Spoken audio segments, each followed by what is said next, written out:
with me to avoid our problems. Just kidding. Do as I say, not as I do. I'm just playing. The pastoral counselor in me says, Brooke, get your belt on and get there. So, today is my best friend's birthday, and this will be my third birthday of hers without her. And every year, no matter how I feel, or how sad I am, or how much I wish she were here, I go and I do something that she would have loved. Last year, I went to an Art Deco hotel that she always wanted to go to. The year before that, I let balloons go at this church we always finished up our little girl dates at, and we'd sit there and we'd just talk about Jesus and how one day we might get married and how one day she might have kids and how all of these things. And one of the last things we ever said to each other was that we understood why God had made us best friends, because he had taught us Corinthians 13. And he really did. And I knew that the day that she passed, that he had genuinely taught me what it meant to love people unconditionally. Because I love that woman, but she got on my nerves. And I know, honey, I promise you I got on hers. But we never fought. We just joked, you getting on my nerves. I'm going to talk to you in the morning. That's a true best friend. And I was a little bummed because my doctor had made me an appointment. And I don't talk about it much because I don't ever want to give the devil any glory.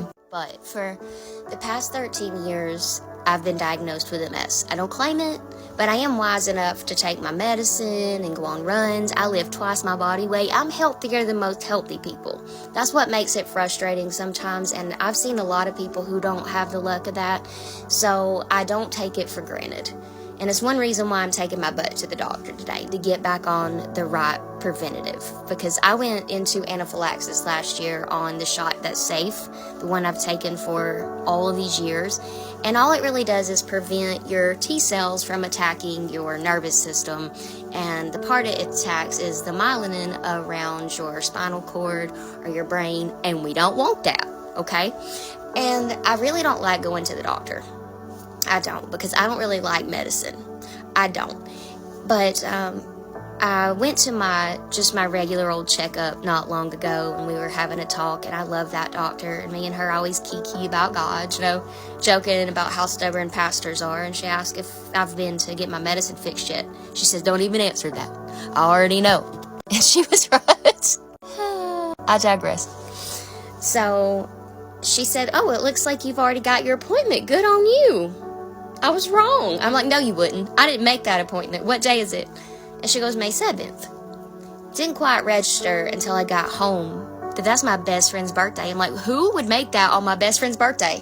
How dare you? Like, call somebody on my OP phone and ask why in the heck would you send me somewhere I don't want to go on my best friend's birthday when it's already a really hard day for me?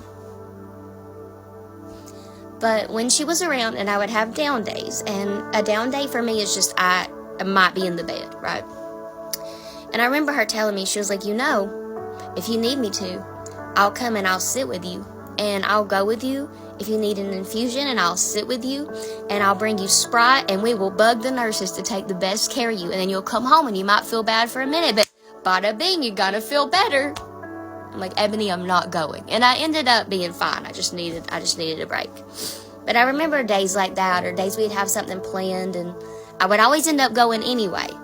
And we would always end up doing something on, like, really good days. We would go on hikes, and I remember this time she got stuck in the middle of a river. Because really, like, our favorite thing to do, don't at me, was we would drive down into downtown, and I would make up trap remixes to Dora the Explorer songs. What? You have not lived until you've heard I'm the Map the way that I do it. And she laughed the whole time. You know where this appointment is? Because it's not anywhere near me. Downtown. And it's so silly, and I'm so mad. Not really, but a little bit. Did I have to go and do something that I don't want to do? I don't like to be off work. And some of that's I just don't want to go. And a lot of that's I love my job, and I love shepherding, and I love what I've always done. And I am so grateful and thankful that I'm as healthy as I am, and I shouldn't be complaining. But yet here we are. But I was thinking today that Even though I'm not going to an Art Deco hotel like I did last year and doing the thing that she wanted to do, or the year before where I went to the church, we always said about and talked about, how we might get married one day, or having babies, or whatever it was, and not going to release a balloon or anything. That it's, hey Vinny, it's essentially though what she would have wanted. That kind of sucks, because at this point in my grief, I'd rather have cake in the bed. But that's not how it turned out. So I just wanted to tell you all that today, because I wanted to be transparent with you. And I try to be, but I'm also very private about her. And I just wanted to tell you that sometimes God will give you a blessing that doesn't look like one. Do you think I really want to go do this on her birthday? No. Would I rather be in the bed? Yes. Or would I rather be in a really pretty dress and go somewhere fancy and sit there and maybe cry into whatever food I have? Yeah. Do I want to go and get stuck? No. Do I want to go and talk to some dude about my brain? No. But it's a beautiful brain though, like for real. Like, I always joke, like I actually have copies of my brain. And I've worked as an author for a long time outside of ministry. So I know so many beautiful illustrators.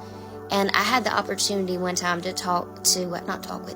work with Jim Henson's illustrator for Kermit. And she was amazing. She did one of my picture books in the U.S. and I loved her. Her name was Mary Bosworth. But I have a friend in Paris that did one of my books that when we circulated a lot of my books are in South Korea. And they took the image of my brain and they made it look like an Andy Warhol. So in the spots that had relapses where your body attacks itself, it was just beautiful burst of color, because I love to see the positive in things. I don't look at it like other people. But on days like today, babe, I don't want to go. I don't. I'm looking for anything. How many microphones to say, I don't want to be here. But I know that it's a blessing. I know that God's in it. I know that my best friend's in it. I've had to miss so much work this week for this mess, try to get it figured out. And even in that, I know that the Lord will provide. And even in that, I know that this is what He wanted, or I wouldn't be going.